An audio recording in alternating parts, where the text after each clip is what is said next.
Hello this Saqib Shaikh and your excellent जो सो क्या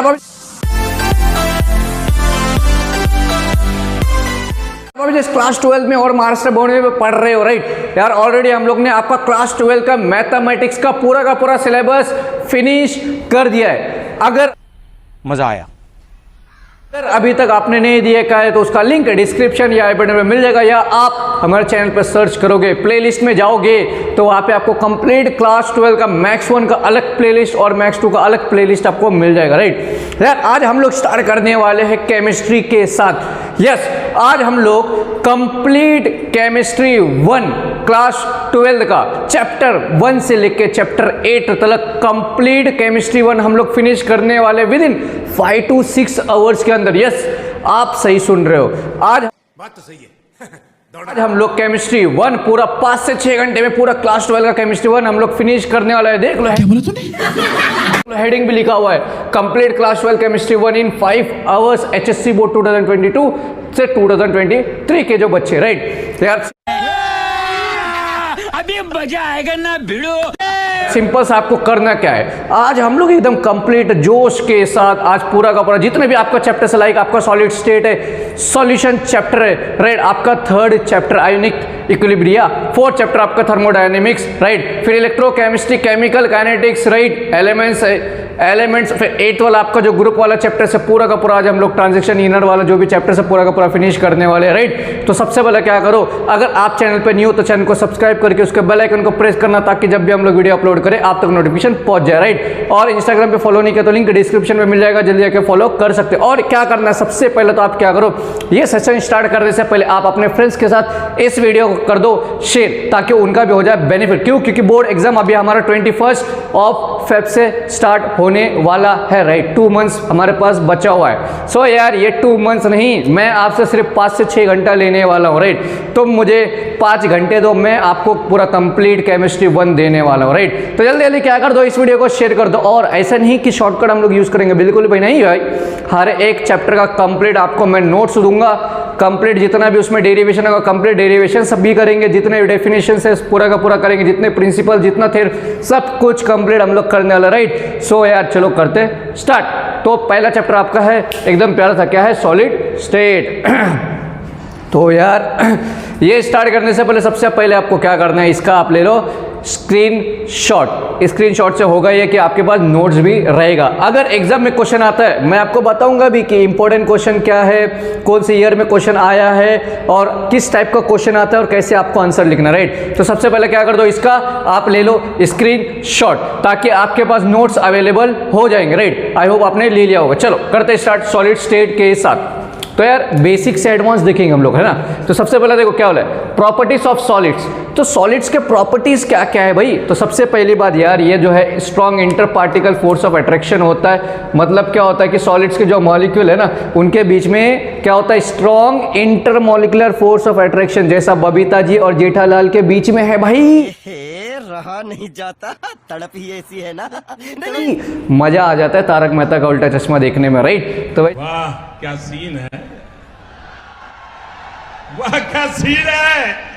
तो वैसे कुछ ये है कि सॉलिड्स के मॉलिक्यूल्स के बीच में, पार्टिकल्स के बीच में जो है इंटर क्या होता है, strong inter force of attraction होता है। अभी नेक्स्ट, जो सॉलिड्स होते हैं ना, जितने भी सॉलिड्स होते हैं उनका जो शेप और वॉल्यूम है वो डेफिनेट होता है। डेफिनेट मतलब प्रॉपर होता है, प्रॉपर शेप होगा, प्रॉपर उसका वॉल्यूम होगा। क्लियर, जितने भी सॉलिड्स है, समझ में आ गया। Second, third, the smallest constituent particles of solid. Solid का ना सबसे छोटा वाला जो पार्टिकल होगा वो कौन कौन होंगे भाई, एटम्स होंगे, आयंस होंगे और मॉलिक्यूल्स होंगे। समझ में आ गया। वापस एक बार देखेंगे हम लोग प्रॉपर्टीज ऑफ सॉलिड्स क्या बोलता है कि सबसे पहला क्या देखा हम लोग ने, सॉलिड का जो है इंटर फोर्स ऑफ अट्रैक्शन क्या होता है, बहुत ही ज़्यादा स्ट्रांग होता है। जैसा बबीता जी और जेठालाल के बीच में फोर्स ऑफ अट्रैक्शन एकदम स्ट्रांग है। समझ में आ गया, इसलिए तो ये शो चल रहा है। नेक्स्ट, सॉलिड, जितने भी सॉलिड है भाई उनका जो शेप और वॉल्यूम होगा वो क्या होगा, डेफिनेट। डेफिनेट मतलब प्रॉपर होगा। सॉलिड का सबसे छोटा वाला जो पार्टिकल होगा ना एकदम छोटा सा, समझ में आ गया, वो क्या होगा, एटम्स, आयंस और मॉलिक्यूल्स होंगे। क्लियर है बात, समझ में आ गया। चलो आगे बढ़ेंगे। नेक्स्ट क्या बोला भाई, टाइप्स ऑफ सॉलिड। सॉलिड का भी टाइप्स देखेंगे, समझ में आ गया। इसके फैमिली के बारे में हम लोग पढ़ेंगे, समझ में आ गया। जैसा जेठालाल का भाई कौन कौन है, दयाबेन, बापू जी, बबीता जी, अरे सॉरी बबीता जी नहीं है, बापू जी, चलो टप्पू है। तो पहला वाला है यार इसका क्रिस्टलाइन सॉलिड। तो टाइप्स ऑफ सॉलिड में पहले हम लोग देखेंगे क्रिस्टलाइन सॉलिड। तो देखो क्या होता है क्रिस्टलाइन, अगर पूछेगा question what is crystalline solid और डिफाइन क्रिस्टलाइन सॉलिड, समझ में आ गया तो क्वेश्चन आएगा तो ऐसा लिख देना, आंसर मिल जाएगा। It has regularity in the arrangement of constituent particles. मतलब देखो क्रिस्टलाइन सॉलिड में क्या होगा, जितने भी पार्टिकल्स होंगे ना उनका जो अरेंजमेंट होगा वो क्या होगा रेगुलर पैटर्न में होगा। फॉर एग्जाम्पल देखो, फॉर एग्जाम्पल ये अपना सॉलिड है, एज्यूम करना ये अपना सॉलिड है, तो क्रिस्टलाइन सॉलिड है ये, एज्यूम करो। इसके अंदर जितने भी पार्टिकल्स होंगे ना उनका जो अरेंजमेंट्स होगा वो क्या होगा, एक प्रॉपर रेगुलर शेप में होगा। समझ में आ गया, मतलब एक ही डायरेक्शन में वो जाएंगे भाई, समझ में आ गया, वो अपने डायरेक्शन चेंज करने वाला नहीं है। पहला पॉइंट समझ में आ गया।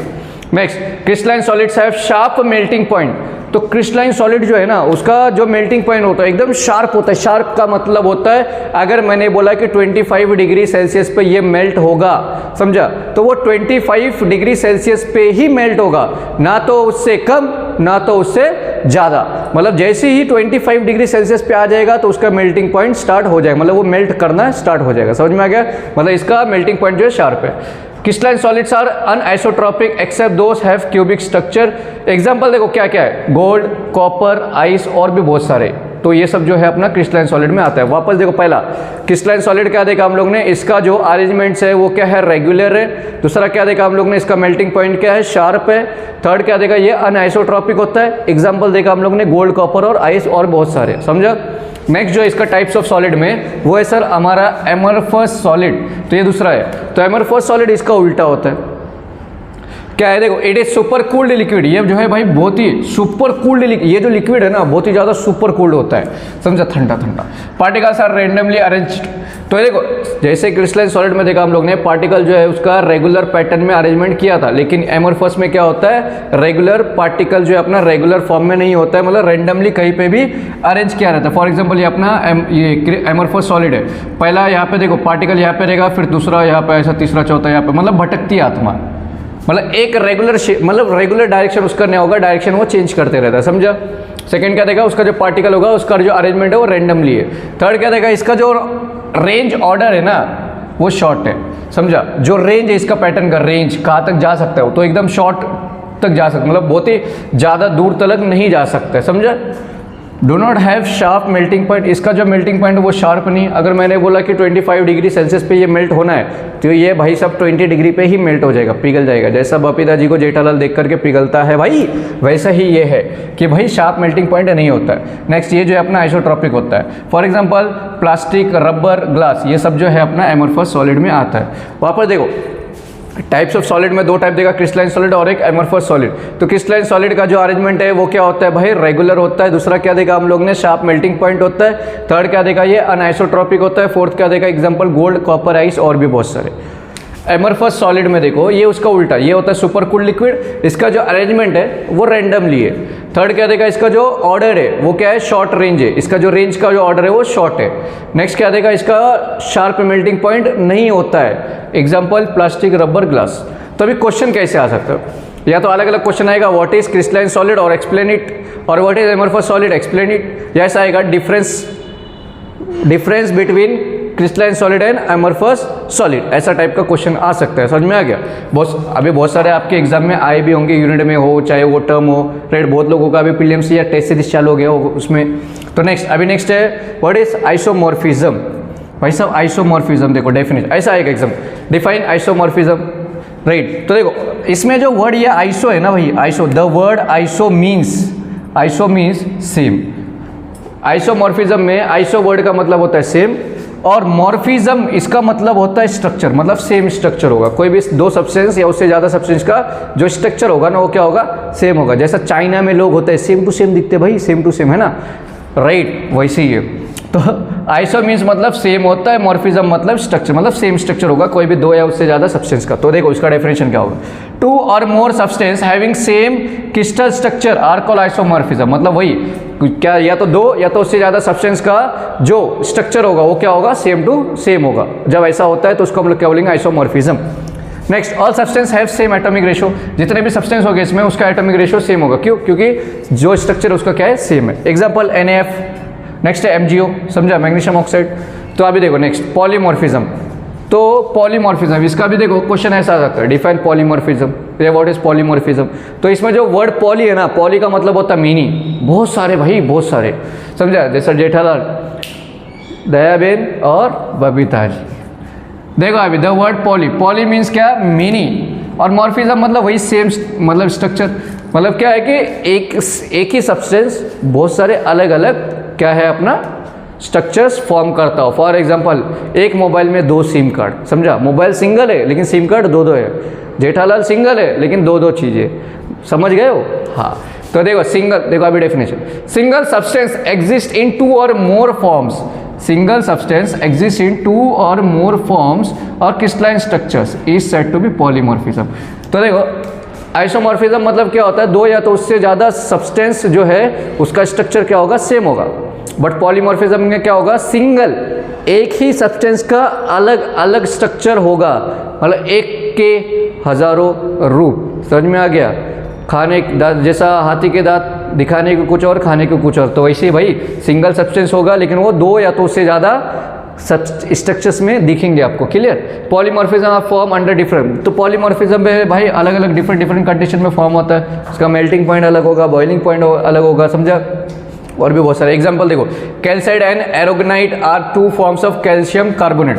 अब यहाँ पे देखो ये जो कैल्शियम कार्बोनेट है ना, ये सिंगल है लेकिन इसके बहुत सारे फॉर्म्स है। फॉर एग्जांपल क्या, कैल्साइट और एरोगोनाइट। समझ में आ गया। क्लियर।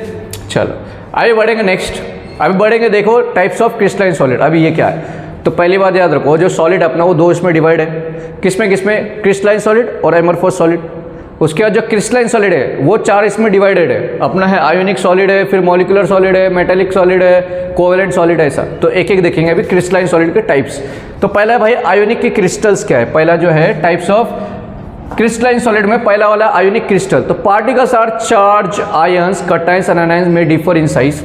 तो आयोनिक में याद रखो, आयोनिक जैसे वर्ड आएगा उसमें पॉजिटिव और नेगेटिव चार्ज के बारे में हम लोग बात करने वाले, राइट। तो देखो क्या होगा, पार्टिकल्स आर चार्ज्ड आयन, जो पार्टिकल्स होंगे ना इसमें वो कैटायन और अनायंस होंगे, और वो में डिफर इन साइज, मतलब वो साइज में डिफरेंस हो सकता है, उनके साइज में डिफरेंस हो सकता है, पहला point. Next, opposite charge are bounded with Coulomb's force.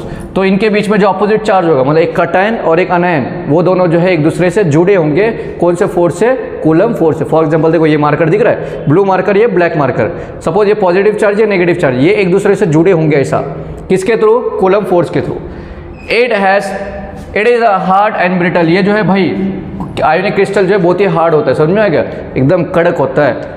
Have high melting point, और इसका जो है मेल्टिंग पॉइंट बहुत ही ज़्यादा हाई होता है, मतलब 25 डिग्री सेल्सियस पे एज्यूम करना है, एज्यूम किया मैंने कि 25 डिग्री सेल्सियस, लेकिन इसका जो मेल्टिंग पॉइंट है बहुत ही ज़्यादा हाई है, right. Next, this are non conductors of electricity. Ionic crystals जो है वो नॉन कंडक्टर्स है इलेक्ट्रिसिटी का, मतलब वो इलेक्ट्रिसिटी प्रोड्यूस नहीं करता है। Example sodium chloride, potassium chloride etcetera, और भी बहुत सारे। तो वापस देखो, सबसे पहले हम लोग ने क्या देखा भाई कि सॉलिड जो है 2 इसमें डिवाइडेड, क्रिस्टलाइन और amorphous.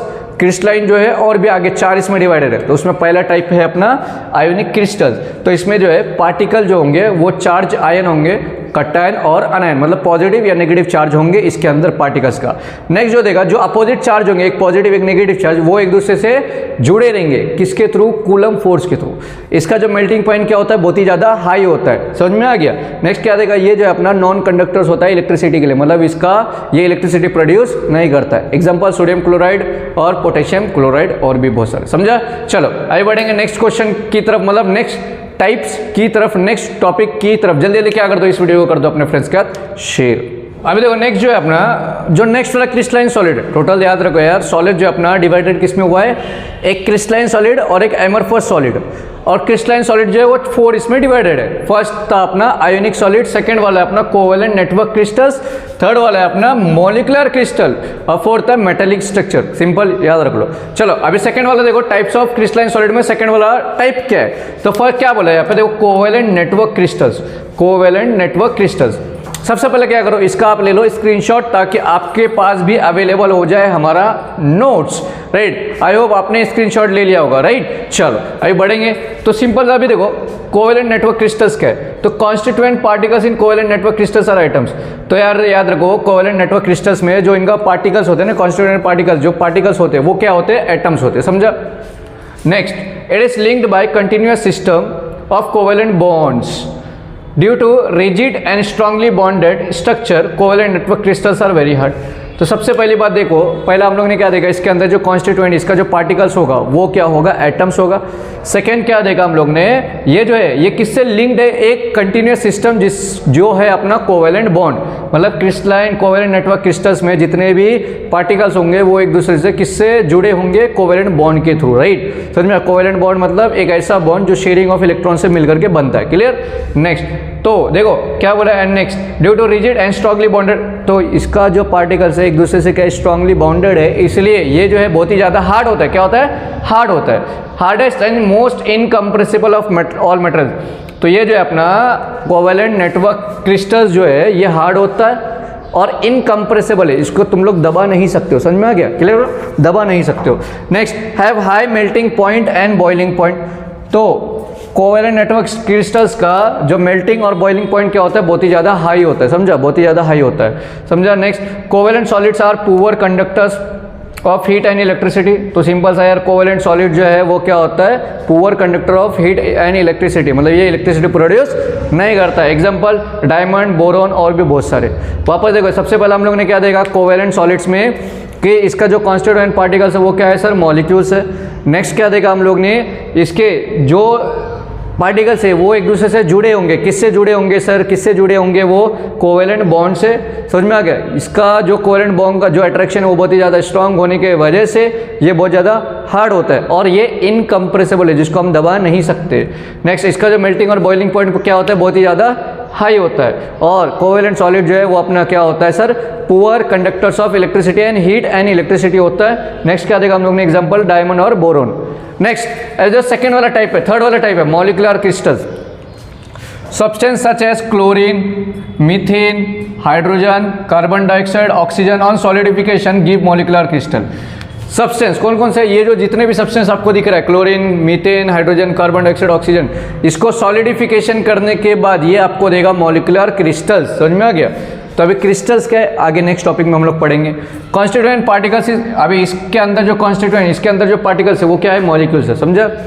Bonds within the particles are covalent, तो इसके अंदर मतलब जो भी दो पार्टिकल है, सपोज यहाँ पे एक पार्टिकल, ये एक पार्टिकल, ये दोनों एक दूसरे से जो जुड़े, किसके थ्रू बहुत जुड़े, कोवेलेंट के थ्रू, कोवेलेंट बॉन्ड के through. Held together by various intermolecular force of attraction, एक दूसरे को जोड़ के रखे बहुत सारे अलग अलग इंटरमॉलिक्यूलर फोर्स ऑफ अट्रैक्शन से। ये जो है अपना सॉफ्ट होता है और इसका जो मेल्टिंग पॉइंट है बहुत ही ज़्यादा लो होता है, समझा।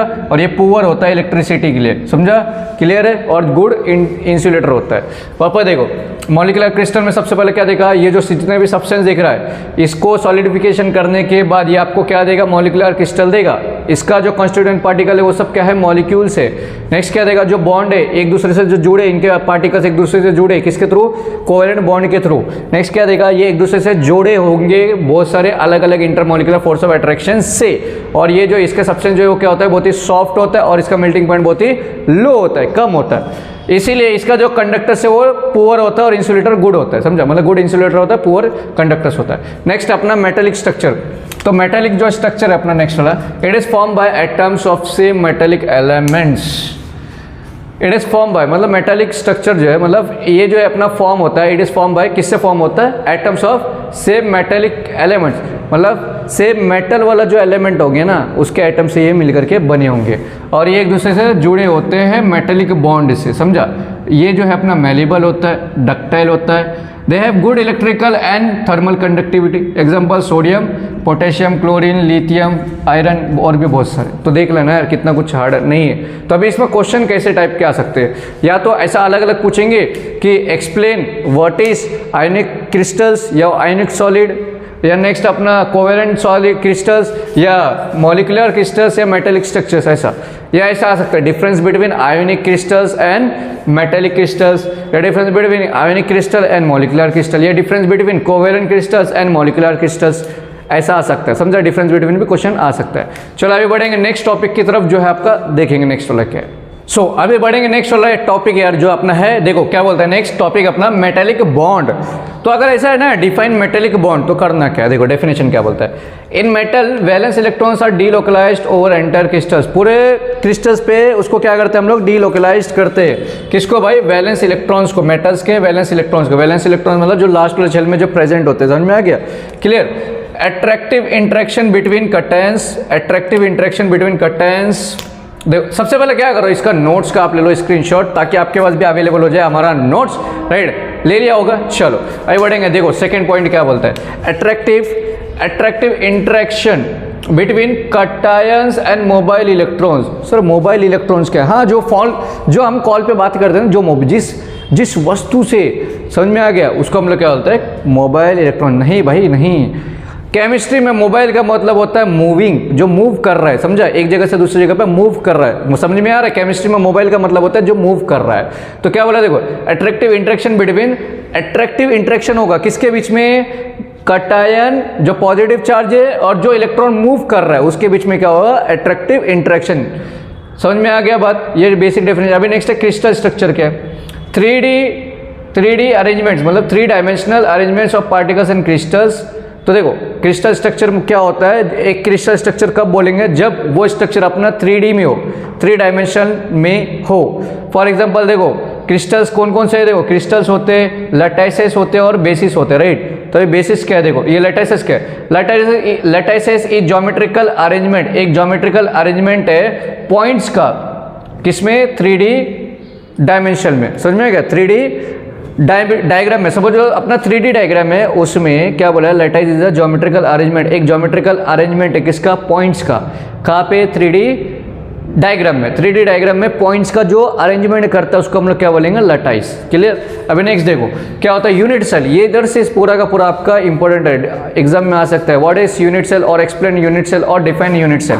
तो देखो यूनिट सेल क्या है, the smallest repeating structural unit of crystalline solid is called unit cell. क्या बोला, देखो the smallest repeating structural unit of crystalline solid. देखो क्रिस्टलाइन सॉलिड का ना जो बार बार रिपीट होता है स्ट्रक्चर, क्रिस्टलाइन सॉलिड का जो स्ट्रक्चर बार बार जो रिपीट होता है, छोटे छोटे रिपीटिंग स्ट्रक्चर ऑफ, क्या हो रहा है, the smallest repeating structural unit of a crystalline solid is called unit cell. तो यूनिट सेल क्या होता है, देखो बहुत सारे क्रिस्टलाइन सॉलिड, बहुत सारे क्रिस्टल्स का जो अरेंजमेंट होता है, छोटे छोटे पार्ट का अरेंजमेंट होता है, उसी चीज को हम लोग क्या बोलेंगे, unit cell. The smallest repeating, जो बार बार रिपीट होते होते होते बन रहा है। The structure of unit cell depends upon structure of crystals. देखो जो यूनिट सेल का जो स्ट्रक्चर है ना, वो डिपेंड होता है, किस पे डिपेंड होता है, क्रिस्टल के स्ट्रक्चर पे। बात समझ में आया। Dimension of unit cell along axes are denoted by, जो डायमेंशन होगा, अभी एक्सेस एक होता है एक्सिस और एक होता है एक्सेस। एक्सिस मतलब जिसमें आई होता है, और एक्सेस मतलब जिसमें ई होता है। एक्सिस मतलब 2 एक्सिस होगा, एक्स एक्सिस और वाई एक्सिस। बस एक्सेस वर्ड आ गया तो 3D होगा, एक एक्स एक्सिस, वाई एक्सिस और एक जेड एक्सिस। समझ में आ गया। तो जो एक्सिस होगा ना, इसमें यूनिट सेल का जो एक्सिस होगा वो होगा, किससे रिप्रेजेंट करें हम लोग, ए, बी और सी, और उनका जो एंगल होगा उसको हम लोग रिप्रेजेंट करेंगे अल्फा, बीटा और गामा। फॉर एग्जांपल देखो अपना एक सॉलिड है, यहाँ पे देखो यूनिट सेल का जो अपना एक्सिस है, ये देखो सपोज अगर 2 ही एक्सिस रहता हम लोग एक्स एक्सिस और वाई एक्सिस लिखते, राइट। लेकिन इसमें हम लोग क्या करेंगे, एक्सिस जो रहेगा उसको ए, बी और सी, समझ में, 3D। पहले को मैंने बोला ए, दूसरे को बी, थर्ड को सी बोल दिया, और उनके जो एंगल होंगे बीच का क्या होगा, अल्फा, बीटा और गामा। बात समझा।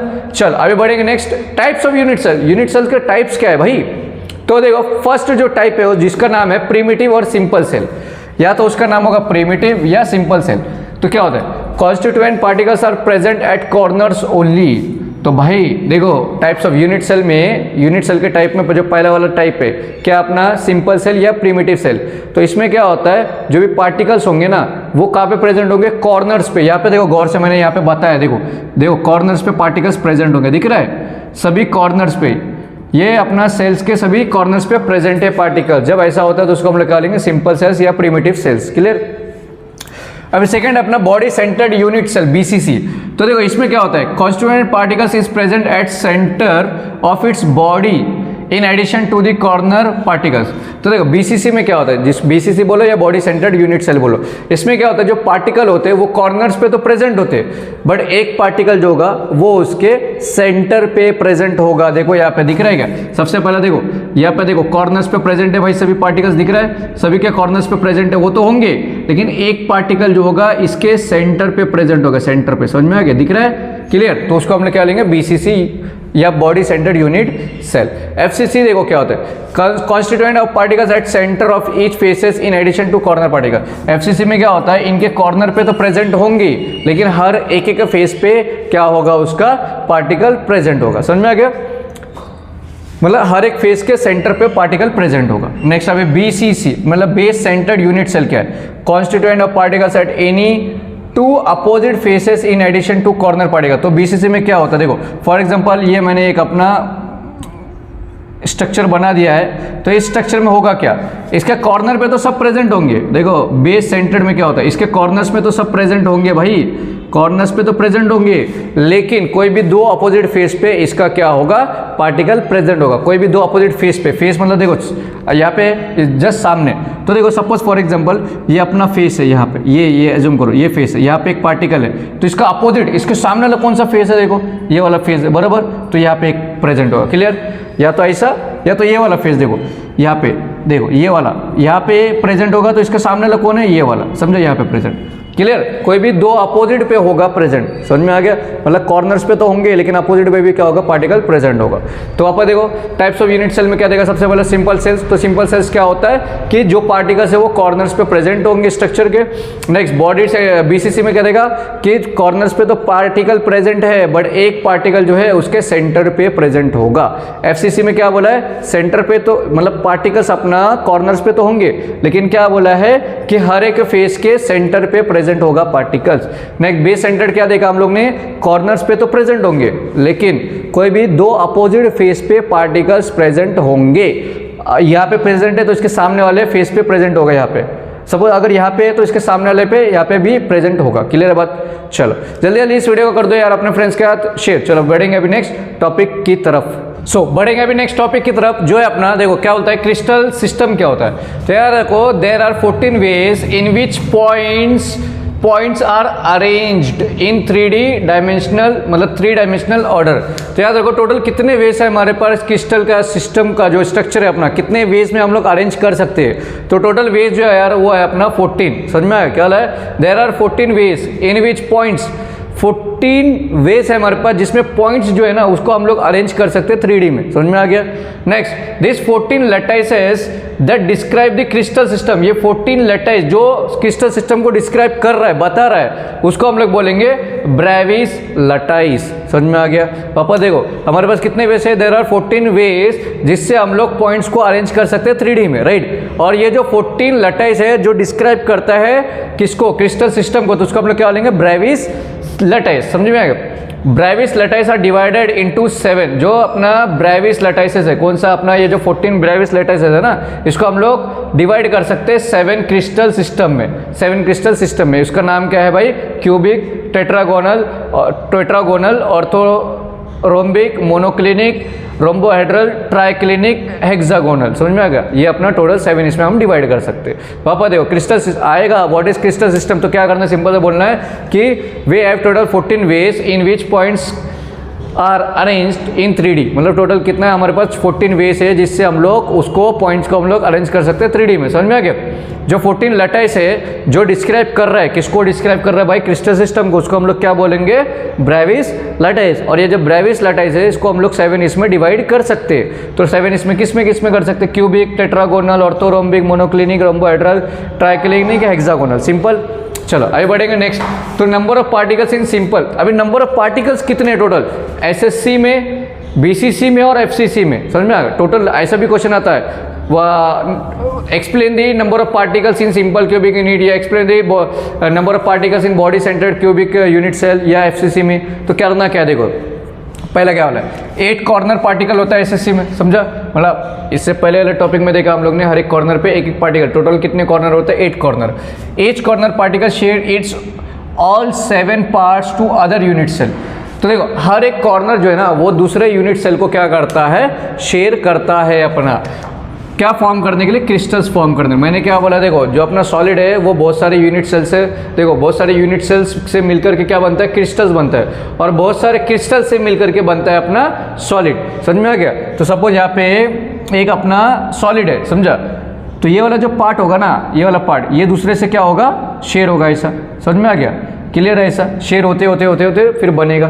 तो सिंपल सा क्या बोला है, तो याद रखो कि 8 कॉर्नर पार्टिकल होता है एसएससी में, उसमें से हर एक कॉर्नर जो है वो अपना पार्ट जो है दूसरे 7 पार्ट्स क्या करता है, दूसरे यूनिट सेल से क्या करता है, शेयर करता है। सो देखो क्या कर रहे हो, 1 पार्ट वो शेयर कर रहा है, टोटल कितने पार्ट्स है उसके पास 8। समझ में आ गया, क्लियर। और उसका कॉर्नर कितना है, टोटल 8 है, तो इसके पास पार्टिकल कितना हो, 8 कैंसिल हो गया, 1 पार्टिकल। समझ में आ गया बात। अभी नेक्स्ट बीसीसी। तो बीसीसी में यार सेम यही फंडा होगा। देखो बीसीसी में क्या होगा, देखो 1 पार्ट कर रहा है 8 में से, राइट, टोटल 1/8 वाला पार्ट जो है शेयर कर रहा है टोटल 8 कॉर्नर्स को, राइट। लेकिन हम लोग ने लास्ट में देखा बीसीसी में एक जो है अपना पार्टिकल सेंटर में प्रेजेंट होता है। कहाँ पे, सेंटर पे। कितना पार्टिकल सेंटर पे प्रेजेंट होता है, 1, तो उसमें ऐड कर देंगे, तो ये कैंसिल हो गया, क्या हो जाएगा 1 प्लस ये 1, तो टोटल कितना होगा, 2 पार्टिकल। देखो यहाँ पे लिखा है, समझा, 1/8 part of single unit corners वो शेयर कर रहा है टोटल 8 को, प्लस एक जो पार्टिकल है उसके सेंटर पे प्रेजेंट होता है, तो टोटल इसको सॉल्व करो, टोटल 2 पार्टिकल आएगा। अभी एफसीसी में क्या होता है, एफसीसी में टोटल देखो, एफसीसी में 1/8 ये तो होगा ही, 1/8 इंटू 8 तो होगा, प्लस उसके टोटल 6 फेजेज है, जो फेजेज जो है हाफ हाफ जो है दूसरे में शेयर कर रहे हैं। तो फाइनली तुम कैसा लिख सकते हो, देखो इधर 1/8 इंटू टोटल 8 होता है, plus half into total phase कितना होता है 6। तो अभी देखो सॉल्व करेंगे, 8 कैंसिल, तो 1 प्लस 2 1 जा 2 3 जा, तो टोटल कितना आ जाएगा 4। समझा, तो टोटल कितने पार्टिकल्स 4।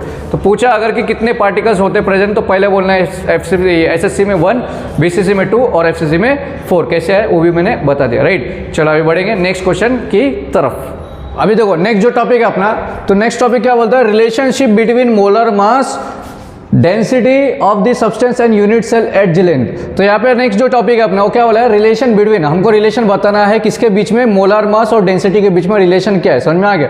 अगर आ जाए ये क्वेश्चन तो फॉर 2 मार्क्स ये 100% श्योरिटी के साथ आ सकता है, क्लियर। तो देखो, तो सबसे पहले करना क्या है यार, ज़्यादा कुछ नहीं। सबसे पहले सपोज मैंने अगर इफ जो एज लेंथ है मेरा, सबसे पहले क्या करो, इसको आप ले लो, इसका स्क्रीनशॉट। ओके, जैसे आप स्क्रीनशॉट लोगे तो आपका इसको आपके पास ये नोट्स अवेलेबल हो जाएगा, राइट।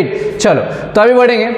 अगर मैंने एज लेंथ को, जो अपना एज लेंथ है उसको मैंने कौन सा, edge length of cubic unit cell, अगर मैंने कोई भी क्यूबिक यूनिट सेल का एज लेंथ, जो लेंथ है उसको मैंने अल्फा ले लिया, तो उसका जो वॉल्यूम होगा वो क्या हो जाएगा, ए क्यूब। बात समझ में आ गया।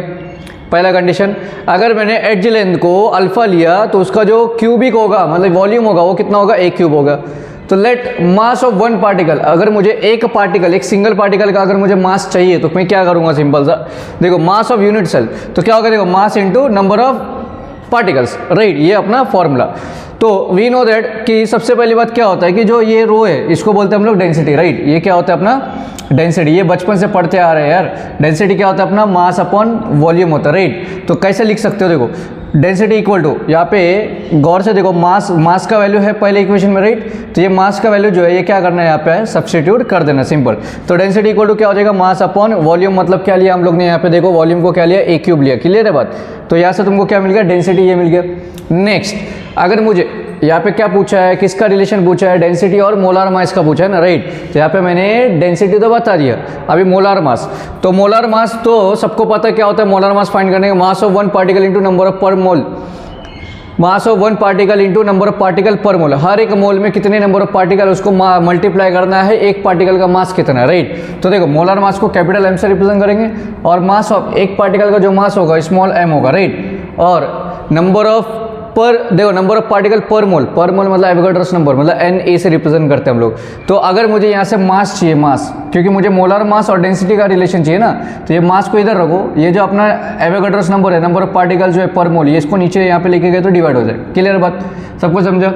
तो अभी देखो क्या मैं ये एम का वैल्यू, ये m का वैल्यू इक्वेशन नंबर 2 में पुट कर सकते हो, ये कर सकते हो। देखो क्यों, क्योंकि जो इक्वेशन नंबर 2 है अपना वो क्या है, m इंटू एन है अपॉन ए क्यूब है। तो यहाँ पे स्मॉल m मतलब मास ऑफ पार्टिकल, तो मास ऑफ पार्टिकल का वैल्यू मिल गया। ये क्या करेंगे, जस्ट यहाँ पे सब्स्टिट्यूट करेंगे। तो देखो यहाँ पे क्या होगा, तो फ्रॉम टू, ये देखो ये आया कैसे, देखो अपना जो सेकंड इक्वेशन था वो क्या था भाई, क्या था, मास इंटू एन अपॉन ए क्यूब, ये था। तो मुझे यहाँ से मिल गया मास का वैल्यू क्या मिला है m/na और ये n मल्टीप्लाई और नीचे क्या है a³। बस समझ में आ गया। तो फाइनली आंसर क्या मिलेगा डेंसिटी का m × n और ये जो na इसके साथ क्या हो जाएगा मल्टीप्लाई na/a³। बात समझ में आ गया, ये अपना फाइनल आंसर। तो ज़्यादा कुछ किया नहीं यार, देखो दो तीन स्टेप पे। सबसे पहले मैंने क्या बोला कि अगर मेरा एज लेंथ जो है वो अल्फा है तो उसका जो वॉल्यूम होगा वो क्या हो जाएगा अपना a³ हो जाएगा। सपोज एक मास का वैल्यू अगर मुझे फाइंड करना, फॉर्मूला क्या मास × n, तो यहाँ पे ये तो पहला हो गया, समझ में आ गया। इसके बाद वी नो दैट जो डेंसिटी होता है वो क्या होता है अपना मास अपॉन वॉल्यूम होता है। तो यहाँ पे ये डेंसिटी इक्वल टू, देखो मास की जगह पे ये वैल्यू क्या कर देना है सब्स्टिट्यूट कर दो, तो यहाँ पे डेंसिटी का मिल जाएगा पहला स्टेप। सेकेंड स्टेप क्या देखेंगे हम लोग, मोलर मास फाइंड करेंगे। तो मोलर मास का फॉर्मूला क्या होता है mass of one particle into number of particle per मोल, मतलब मास इंटू एवोगाड्रोस नंबर। तो यहाँ से तुमको स्मॉल m मिल जाएगा, क्या मास मिलेगा, तो ये na इधर नीचे चले जाएगा। और यहाँ पे एक बात क्या यहाँ पे देखो भाई m का जो वैल्यू है अपना, देखो रो इक्वल टू m का वैल्यू देखो ऑलरेडी यहाँ पे मिला हुआ है तुमको, ये वैल्यू क्या करना है यहाँ पे सब्स्टिट्यूट कर दो, आंसर मिल जाएगा, बात खत्म। क्लियर है, सबको समझ में आ गया है ना। मतलब ये m का जो वैल्यू मिला ना यहाँ पे सब्स्टिट्यूट कर दो। चलो अभी बढ़ेंगे नेक्स्ट वाला टॉपिक। तो नेक्स्ट क्या होता है packing of particle in crystal lattice. तो क्रिस्टल लैटाइस में पैकिंग कैसे होता है पार्टिकल्स का वो देखेंगे, राइट। तो सबसे पहली बात याद रखो, जो अपना सॉलिड है, सॉलिड किससे मिलकर के बनता है, बहुत सारे छोटे छोटे क्रिस्टल से मिलकर के यूनिट सेल, समझा, बहुत सारे यूनिट सेल से मिलकर क्रिस्टल बनता है और बहुत सारे क्रिस्टल से बन के एक अपना सॉलिड बनता है, समझ में आ गया। क्या बोला मैंने, बहुत सारे यूनिट सेल से मिलकर के एक क्रिस्टल बनता है और बहुत सारे क्रिस्टल मिलकर के एक सॉलिड फॉर्म करता है, बस समझ में आ गया। हाँ चलो, तो क्या होता है देखो particles are closed packed in crystalline solid. तो क्रिस्टलाइन सॉलिड में जो पार्टिकल है वो पहले मैंने बताया था क्या होता है, वो क्लोज्ड पैक्ड होते हैं, समझा, एकदम एक दूसरे से जुड़े हुए रहते। Always individual particle is treated as a hard sphere. हमेशा जो सिंगल पार्टिकल होगा उसको कैसा ट्रीट करेंगे, एकदम हार्ड स्फीयर के जैसा उसको ट्रीट करेंगे। The number of neighbouring spheres that touch any given sphere is it's coordination number. देखो क्या है थर्ड पॉइंट, जितने भी नंबर ऑफ नेबर वाले, सपोज यहाँ पे मैंने बताया ये अपना एक बहुत सारे देखो ऐसा क्रिस्टल्स है, एज्यूम करना है। तो सपोज ये वाला जो अपना पार्टिकल है, कौन सा, ये वाला जो पार्टिकल है, इसका नेबर मतलब साइड वाला जो पार्टिकल होगा ना, वो एक दूसरे से जो टच करेंगे वो क्या होगा, उसका कोऑर्डिनेशन नंबर होगा, समझा। क्या है देखो आपको, the number of neighbouring sphere that touch any given sphere. जो नेबर वाले स्फीयर होंगे उसको अगर कोई और एक स्फीयर दिया तो वो उसका क्या होगा, कोऑर्डिनेशन नंबर हो। इसलिए अपना एक चैप्टर भी 9th चैप्टर देखेंगे तभी। Magnitude of coordination number is measure of competition of solid, larger the coordination number. देखो जितना बड़ा कोऑर्डिनेशन नंबर होगा उतना स्फीयर जो है एक दूसरे से करीब आएंगे, समझा। जितना बॉन्ड एक दूसरे से, मतलब क्या है भाई, जो जेठालाल और बबीता जी है, अगर जेठालाल ज़्यादा बबीता जी के पास जाएगा तभी तो अपना कुछ होगा। तो वही चीज़ है यार, अगर कोऑर्डिनेशन नंबर बढ़ गया तो करीब आने के चांसेस बहुत ज़्यादा है, समझ में आ गया। तो सिंपल से याद रखो। वापस देखो, सबसे पहले क्या देखा, packing of particle in crystal lattice में, कि पार्टिकल जो है क्रिस्टलाइन सॉलिड में एक दूसरे से क्या होते हैं, जुड़े हुए, क्लोज पैक्ड है। हर एक इंडिविजुअल मतलब हर एक स्फीयर को कैसा ट्रीट किया जाता है, एकदम हार्ड स्फीयर के जैसा ट्रीट करते हैं। जितने भी नेबरिंग स्फीयर है वो अगर कोई गिवन स्फीयर अगर उसको दिया तो वो क्या होगा, as a coordination number form करेगा, समझा। जितना ज़्यादा कोऑर्डिनेशन नंबर उतना ज़्यादा स्फीयर एक दूसरे से नज़दीक। क्लियर, चलो बढ़ेंगे अभी नेक्स्ट टॉपिक की तरफ। तो नेक्स्ट टॉपिक क्या होता है देखो, क्लोज्ड पैक्ड स्ट्रक्चर। जो अपना एक सॉलिड जो है ना, सॉलिड के अंदर जितने भी अपना पार्टिकल जो पैक्ड हुए ना वो कैसे हुए, उसके टाइप्स क्या है तो देखेंगे। सबसे पहला देखो क्लोज्ड पैक्ड स्ट्रक्चर। अगर कोई भी स्ट्रक्चर अपना क्लोज्ड एकदम पूरा पैक हुआ है तो उस टाइम पे क्या होगा, इट में भी 1D और 2D क्लोज पैकिंग। देखो जो पार्टिकल्स होंगे ना, या तो वो 1D होगा या तो 2D होगा। अभी 1D 2D क्या है वो आगे देखेंगे। 1D results in arranging the sphere to touch each other in row. देखो 1D में क्या होता है, जो भी क्या बोला है, अरेंजिंग द स्फीयर, जितने भी स्फीयर है वो एक रो वाइज में अरेंज किए जाएंगे, समझा।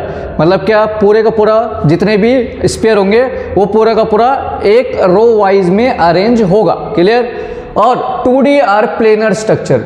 2D में क्या होता है, प्रॉपर वे में ऐसा रो वाइज नहीं जाता है, एक सीधा गया तो दूसरा उल्टा जा रहा है, फिर तीसरा कहाँ पे जा रहा है, तो वैसा। It is nothing but stacking of row to form structure.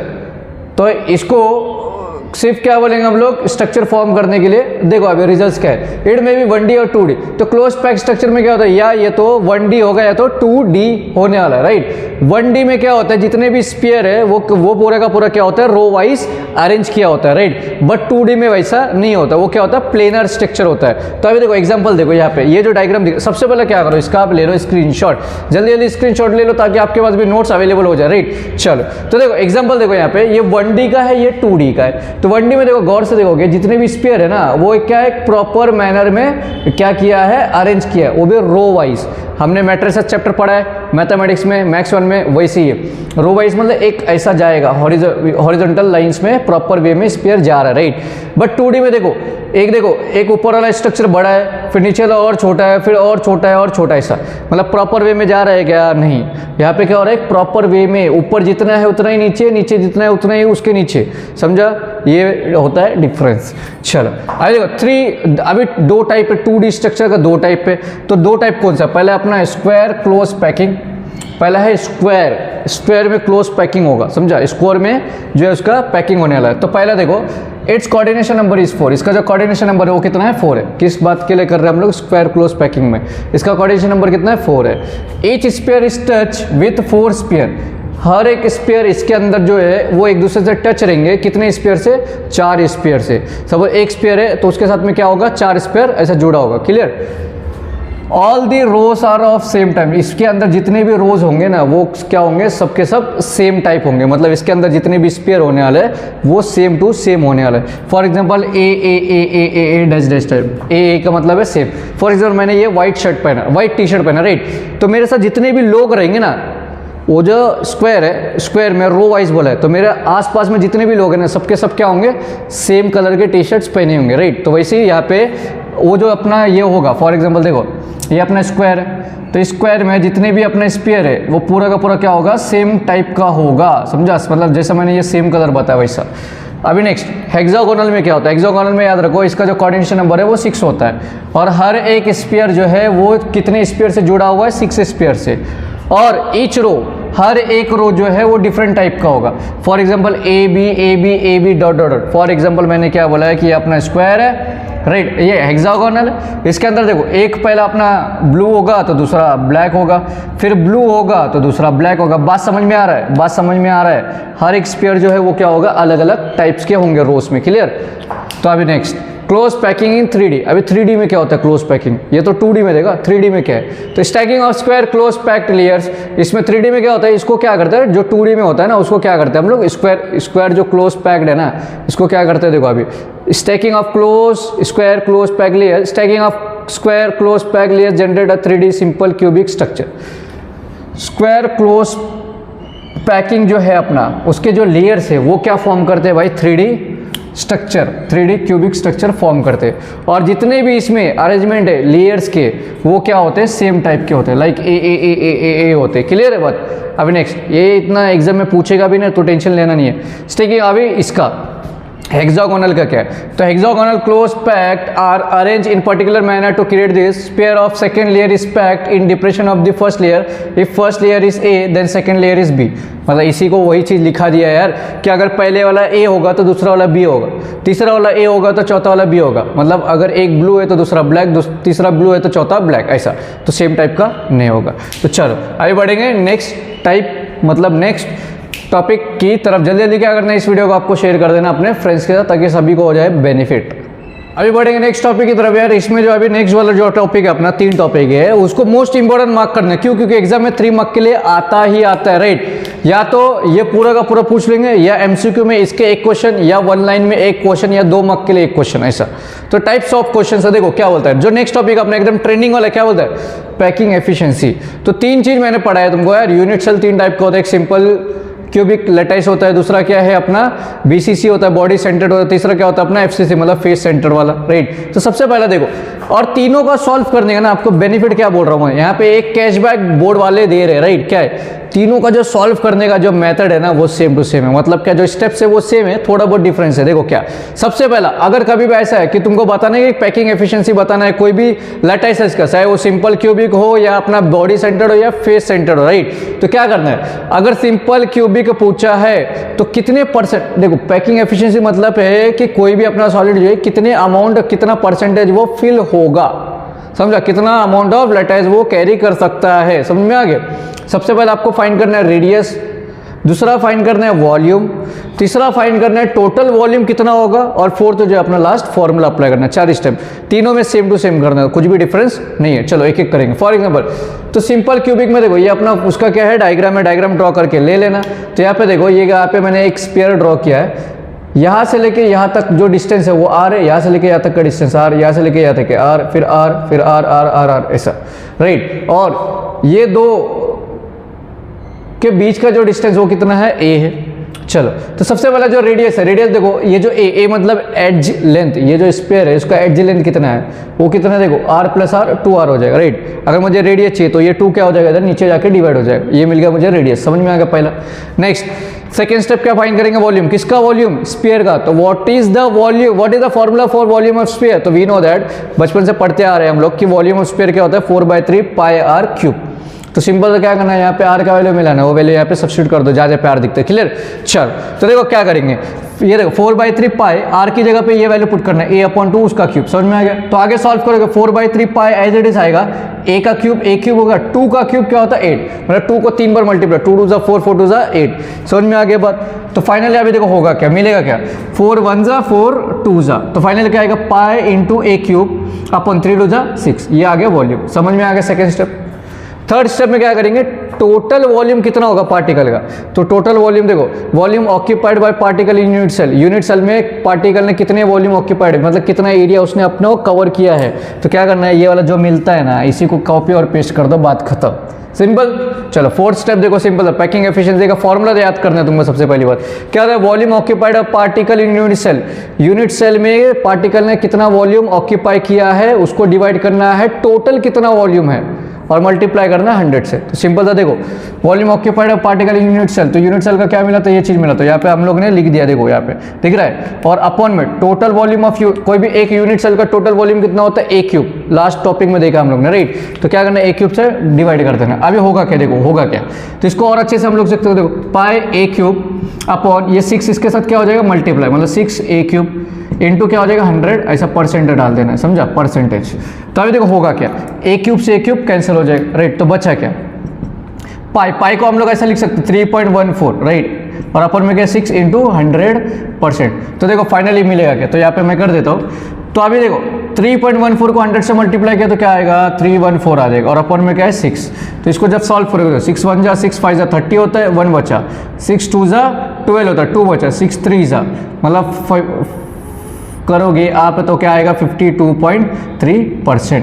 तो भाई पैकिंग एफिशिएंसी अपना सिंपल क्यूबिक में कितना है 52.3% नियरली, क्लियर। तो अभी देखो वापस किया क्या, सिंपल सबसे पहले लगा डायग्राम ड्रॉ करना है। फर्स्ट स्टेप क्या करना है, रेडियस फाइंड करना, second step volume, third step क्या है टोटल वॉल्यूम, फोर्थ स्टेप अपना पैकिंग एफिशिएंसी का फॉर्मूला। तो रेडियस का सिंपल सा समझ में आ गया, एज लेंथ कितना आर प्लस आर 2r हो गया। तो यहाँ पे रेडियस चाहिए तो 2 इधर जाके डिवाइड हो जाएगा। वॉल्यूम अगर पूछा है तो वॉल्यूम क्या होता है formula 4/3 pi are cube, ready. यहाँ पे आर का वैल्यू पुट कर दो, वॉल्यूम मिल जाएगा। यही सेम चीज क्या करना है थर्ड में कॉपी और पेस्ट करना है, और फॉर्मूले में क्या करना है ये चीज लिख के divide by a cube, solve करोगे आंसर मिल जाएगा, क्लियर। जल्दी जल्दी इस वीडियो को कर दो अपने फ्रेंड्स के साथ शेयर। चलो अभी बढ़ेंगे सेकेंड वाला जो है आपका BCC वाला। अभी देखो सेकेंड वाला जो है अपना वो क्या है, बॉडी सेंटर्ड क्यूबिक लैटिस। तो बॉडी सेंटर्ड वही सेम चीज करना है, 4 स्टेप फाइंड करना है। सबसे पहले अपना रेडियस फाइंड करना है, सेकेंड अपना वॉल्यूम, थर्ड टोटल वॉल्यूम, और फोर्थ जो अपना पैकिंग एफिशिएंसी का फॉर्मूला यूज करना है, क्लियर।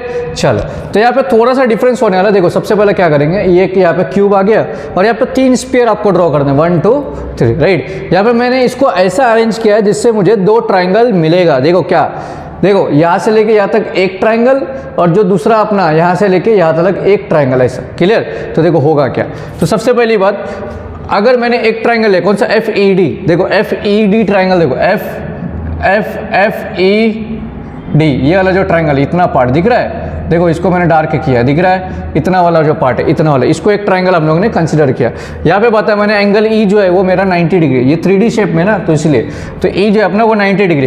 तो इसमें मैं क्या करूँगा, पाइथागोरस थ्योरम यूज करूँगा। तो पाइथागोरस थ्योरम क्या बोलता है, जो हाइपोटेन्यूज है, सपोज ये अपना FD जो है वो हाइपोटेन्यूज है, उसका स्क्वायर इक्वल टू कौन सा 2 साइड बचा भाई, FE बचा प्लस ED, ये दोनों का भी स्क्वायर कर दिया। गौर से देखोगे यहाँ पे एफ ई इसका वैल्यू देखो यहाँ पे दिया हुआ है कितना ए है, और ई डी का वैल्यू कितना है ए है, राइट। तो यहाँ पे देखो ए स्क्वायर प्लस ए स्क्वायर कितना हो जाएगा 2a स्क्वायर। अगर मुझे एफ डी चाहिए स्क्वायर ने तो ए स्क्वायर रूट इधर लग जाएगा, तो यहाँ पे रूट आएगा और ये स्क्वायर निकल के ए बचेगा। तो इक्वेशन नंबर 1।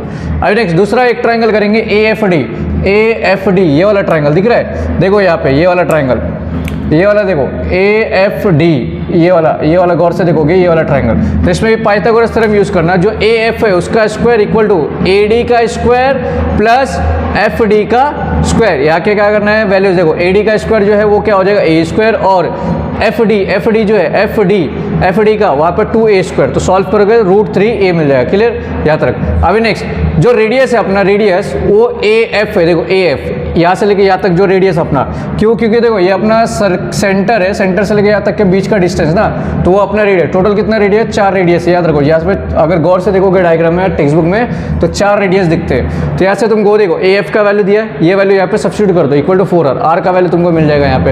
अभी नेक्स्ट क्या अपना वॉल्यूम ऑफ स्फीयर, तो वॉल्यूम स्फीयर क्या होता है 4/3 पाई r क्यूब। तो यहाँ पे क्या करना है, ये r का वैल्यू यहाँ पे सब्स्टिट्यूट कर दो, तो 4/3 पाई r क्यूब क्या है √3/4 a the whole cube, right. तो अभी देखो सॉल्व करेंगे, 4/3 पाई इंटू √3 का क्यूब क्या आ जाएगा 3√3 इंटू ए क्यूब अपॉन 4 का क्यूब कितना होता है 64 होता है, बराबर।